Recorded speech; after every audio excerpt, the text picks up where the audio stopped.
doing. But just so you should know, that there's a few steps into walking and what the benefits are of doing so much. So today we're just going to talk about all the physical and mental benefits of walking. I want to start off with a little bit about technique of walking, because we should all have a certain way that we walk so we don't get hurt. So we should always walk with our head high, not staring at the ground, always looking forward. Your necks and shoulders should be nice and relaxed. You shouldn't be stiff and uptight. You should swing your arms freely with a little bend in your elbow. Use your stomach muscles should be nice and tight, and your back should be straight, although your shoulders and your neck should be nice and relaxed. And you want to walk smoothly. You don't want to hiccup, so kind of just rolling your feet heel to toe. We always want to make sure we have the right gear, which I see everybody does. Nice good shoes with proper arch support, a firm heel, flexible soles so you can bend and move the way you need to, and a cushion that absorbs the shock, okay? Always comfortable, loose-fitting clothes, and then if you're out at night, you may want to layer up. Sometimes it's cool in the morning, but as we get walking, we need to take things off. And then also, if you're walking in the dark, bright clothes with reflective tape so people can see you. Always wear sunscreen, a nice hat like the ones we got today, and even sunglasses to protect your eyes. And you're going to also want to figure out where you want to walk to make sure you're not walking on something that's got a lot of potholes that you can fall or trip into. Believe it or not, little things on the road can make us fall, especially when we're in a groove and we're walking nicely. We want to try to avoid low-hanging limbs, cracked sidewalks, potholes, uneven turfs. And then if the weather's not appropriate, you can always find a shopping mall, and there's always indoor shopping malls that have time for just our walkers, and it makes the temperature comfortable, it makes you safe, and that way you can get your walk in. We always want to warm up before we walk, so about 5 to 10 minutes of some just slow walking. We don't want to start off really fast and moving. And then you also want to give yourself a 5 to 10 minute cool down at the end of your walk, just so that our body gets a chance to kind of recoup and get back into normal. And we always want to try and stretch either before or after the walk, just to keep sure those muscles stay nice and loose and we don't get any cramps.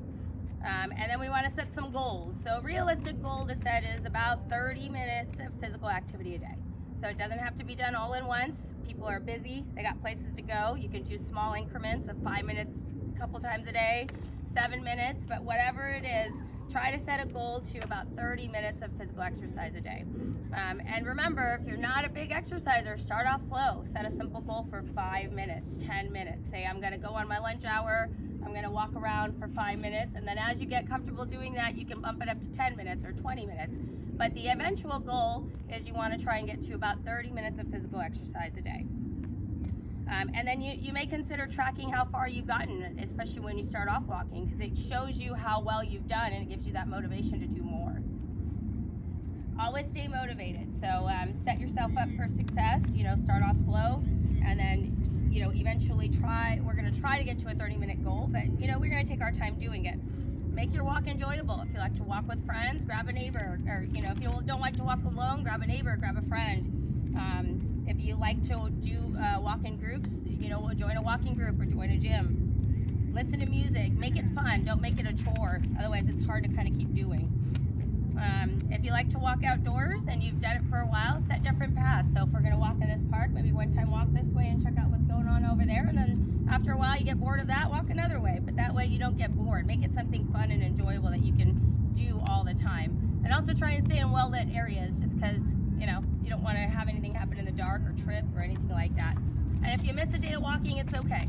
Take it in stride. Remember how good you felt those days you walked, and get back on the bandwagon. There's also some benefits of walking that we should all know. It improves circulation, so it helps ward off heart disease. It brings up our heart rate. It lowers our blood pressure. It straightens our heart. I know there's a couple of men here, but for our postmenopausal women, it actually can help decrease the risk of stroke by 20 to 40% by walking every day.